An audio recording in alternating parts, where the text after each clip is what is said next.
Kamujibo Yaja and Tomotamui, Yerem your Bri, Conde Yerem Pangomum, you are Nubang Nabai, more than one bang Gorgang Ubai, Yere Mendana Mengba Ranjimui, Yere Rega Abagaro and Giandi, Yere Guang Kuroi, when you are ma Kandrem, Jiwaka and in being Amoya, when in Bekanum.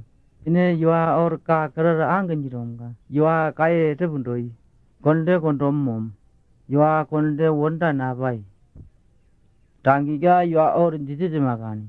This is Moivar Burunji Waiga. Yere, this is Ma Kangoburoi. This is your Ma Cantanari. This is your condom. Conde Paran, this is Magan Be Candland.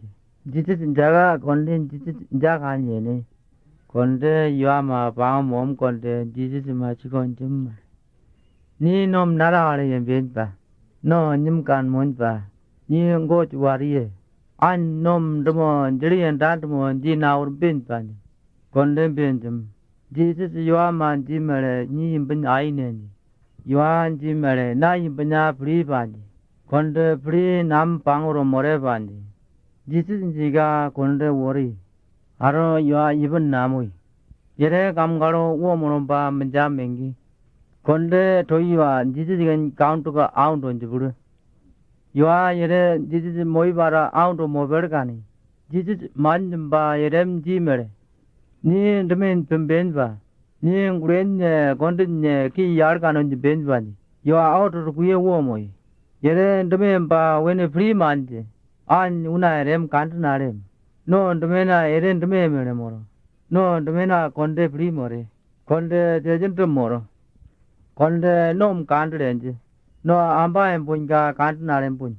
No, this is but out of Wanga, no can't no what a K and punga, this is but out of now pun. This is warrior and draw. No K monga, no Rukunomana Kemoro. No Rukunomana, way no go can punga yambunya baro. Kankana control moro. This is your no Rukunomana way and dabaro. Yet no more no jiwoi. Yer kuno mane wo maya kanjum man. Ye jisis ma nyega ye warike yem kan. Jisis kan kanyar kuno mane ang moro kanu wotda. Jisis yem wo endaga. Ye ngoega go tintemepni. An go di konduma mapno kanjum man.